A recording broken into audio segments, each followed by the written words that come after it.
This is Enthusiastic Women, the podcast, broadcasting from the Enthusiastic Women Worldwide headquarters, where every day we birth success. I'm Ms. Shannan here with my good friends Judy Carter and Samantha Masalia, women prepared to birth success. Friends, Gen X women, and on this podcast we analyze, discuss, and parody trending topics, pop culture, and insane products that they try to push on us.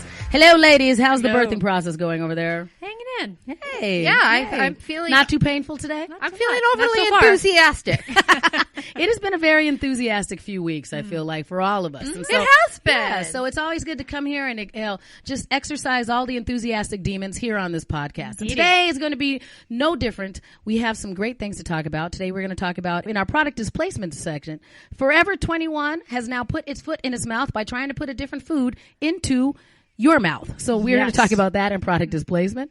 Moving on then to Did You See This?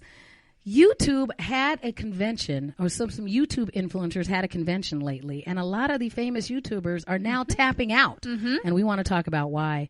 Then we're going to talk about, in this Does This Make Me Old segment this time, we are going to talk about some mom bloggers and how they might be having some mom blogging remorse now that their kids are a little bit older. We're going to cover all of those topics today. But again, today we're going to start with product displacement. Today, product displacement is brought to you by the Enthusiastic Women Online and Network and our Enthusiastic Women suite of self-improvement products. Okay, so we're going to start over here with this Forever 21 story. And you have this one, right, Judy? Yes. Okay, so here's the story.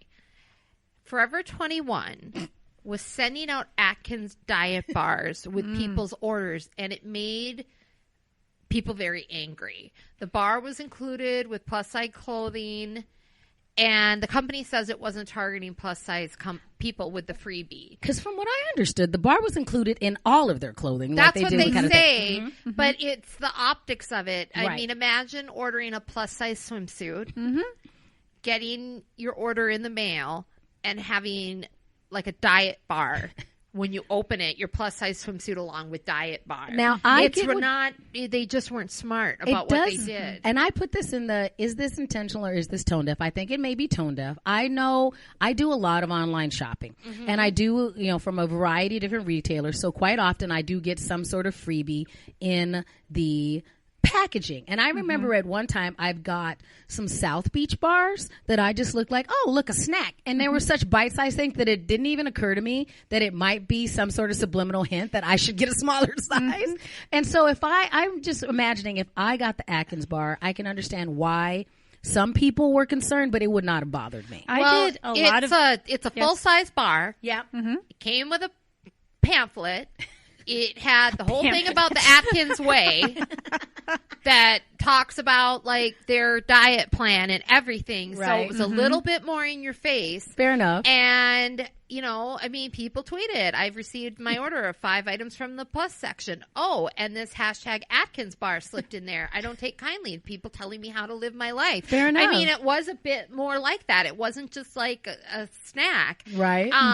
And why do you have to push diet food on me? Forever 21. It came with an Atkins bar. I mean, Atkins looks very much more, the way the packaging is, it's pretty direct. Fair and enough. Atkins is really a very strict, definite program. It's definitely a lifestyle. Forever 21 did apologize, and their whole thing was like, we put different types of sample size products, and it did go to everyone, and we're really sorry, but whoever decided to team up Forever 21 and Atkins, that person who's in charge of those, because I used to at one time work with a big retail store and do social media, and we were in charge of like coming up with campaigns and partnerships.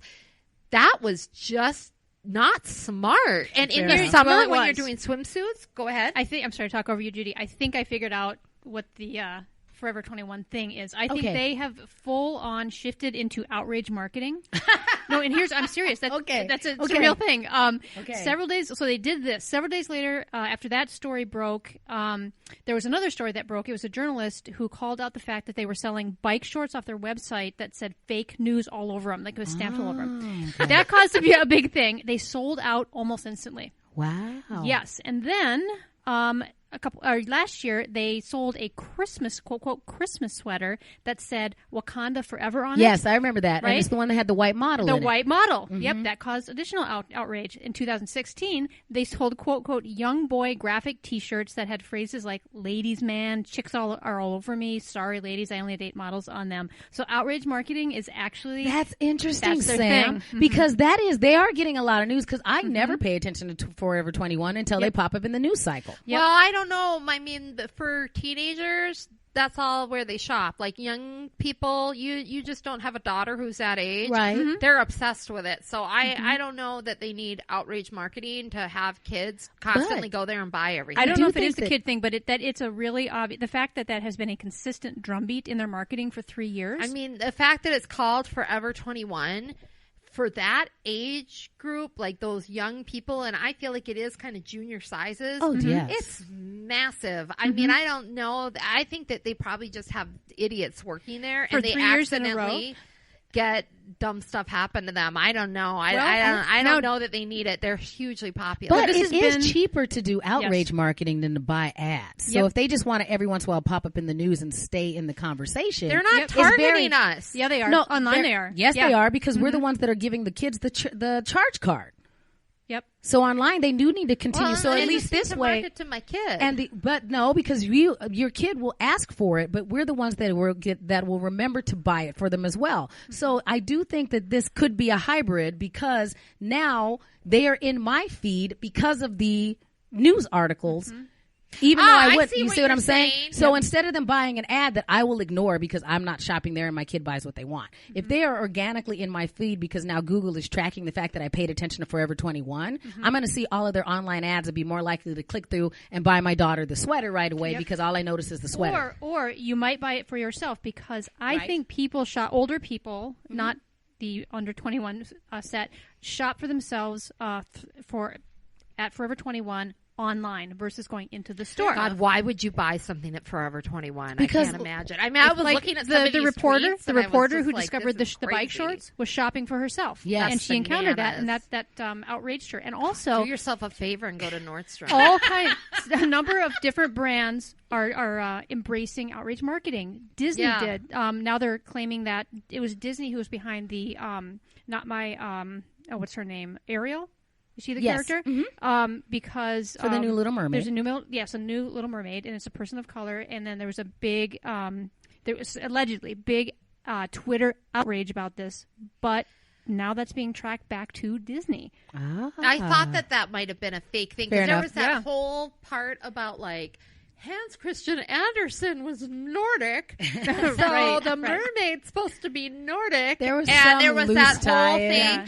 And I looked at that Twitter thing, and I thought, I think this might be a fake outrage campaign. Right. Yep, it was. It seemed really weird. Like, who's going to come up with a campaign about the fact that I think she was supposed to be like Swedish or something, or whatever place Hans Christian Andersen was. I didn't know that they had that big of a lobby. And I was like, I think people know that mermaids are make-believe and that she doesn't have a country of origin. I was like, is there really like this outrage about this? The origin of the tweet seemed weird, and the hashtag didn't gain much traction, and it didn't seem like something even like the, great Make America Great Again people would glom onto. It seemed very fake outrage. Hashtag not my Ariel. That was the thing. Yeah.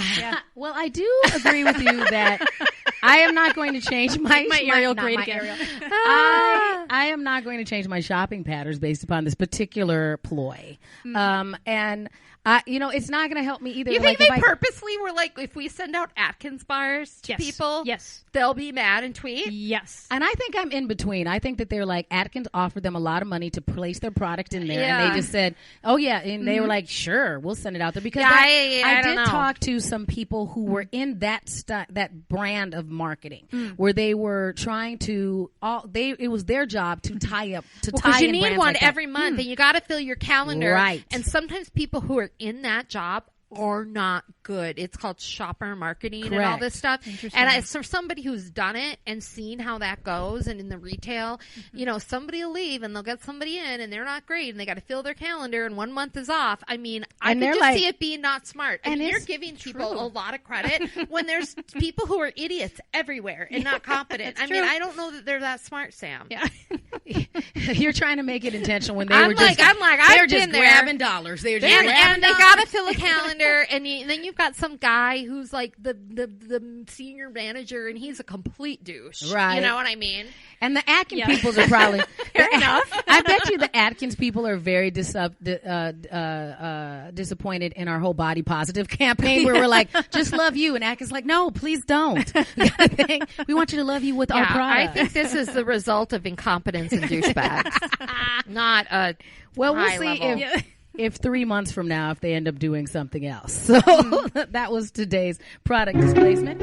As we said, product displacement was brought to you by our Enthusiastic Woman online suite of self-improvement products. And now a word from Enthusiastic Woman self-improvement expert Mary McMillan Masters. Hello, everyone. I am Mary McMillan Masters, author, entrepreneur, and Enthusiastic Woman certified life coach. Have you been wondering what is wrong with you? Stop. It is a waste of your time. Honestly, that is the one thing that is wrong with you. But do not worry. I am here to help you out. Order my new book, Baking the Best You. It is filled with recipes for cooking up a better you.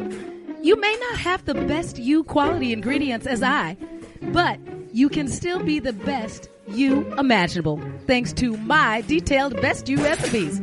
Stop burning away your days being less than the best you. Instead, bake the best you possible, courtesy of me. Brought to you by Enthusiastic Woman Online, we birth success. It's always nice when Mary drops by. It smells so much better in here all the time. She brings some great baked goods. All right, so now it's time for Did You See This? Did you see this? Okay, we were talking about the fact that there is a festival or a convention for everything now. And so recently we had a collection of YouTube influencers that got together, right, Sam? That's true. Then there's been a shift. So apparently one by one, original YouTube creators, people who started posting around 10 years ago, who became very popular on the channel, have found themselves pivoting away from the limelight into more traditional career paths. And it amazes me that there is now a cohort that can legitimately be called a first generation of YouTubers. OG yes. YouTubers. And the shift apparently became very apparent at this year's VidCon, to your question, Shannon, which is a multi-genre online video conference held annually in Southern California since about 2010. It's the largest of its kind in the world, and this year 75,000 people registered to be there. And it brings together online video viewers and creators and industry representatives.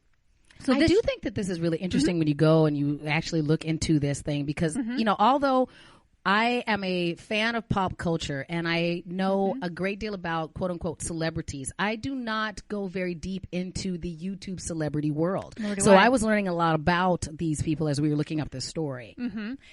Same. And this year was the conference's 10-year anniversary. Yeah. And despite that it was an important milestone, many of those original YouTubers chose not to attend. And instead, the conference and subsequent media coverage seemed to focus on this new generation of talent who are shifting toward like apps like TikTok versus YouTube. So one of the what we're calling the OG YouTubers was Meme Molly. Just reference if you want to. I was tagged by Mitchell Davis to do the YouTube survey, so now I'm doing it. And I haven't made a YouTube video in a long time. And I'm sorry about my dog. Oh my God, you're a nightmare. Question 1. What's your biggest fear? My biggest fears range from polar bears. I'm scared of being mauled by any kind of animal, but specifically polar bears sounds very terrifying. Real talk, I'm also absolutely terrified of not being able to have children one day. I feel like women aren't allowed to talk about this. Is it okay that I said it? Is it weird for you because you've known me since I was 16 years old? Question 2. When did you realize Santa wasn't real? Well, I realized Father Christmas wasn't real when I was about 7 years old, and I made a very, very specific to-do list for him. Can I stop that now? Because, I mean, it's just really like, it just goes on and on. Well, and I appreciate that she does what she does. Right. And I do think it's interesting that she was at the forefront of this particular industry. And the reason why we do have, you know, these stars, and I understand being able to be that open and honest and raw. And even if you look at the quality of the videos back then, like now, they are like small television shows when people are putting it on. Like the quality of the cameras are so much better. These people, like you can buy a great light just for doing your YouTube videos. That'll cost, the cost has gone down to be able to do quality content of that. But the thing is, you have to understand, nobody knew what YouTube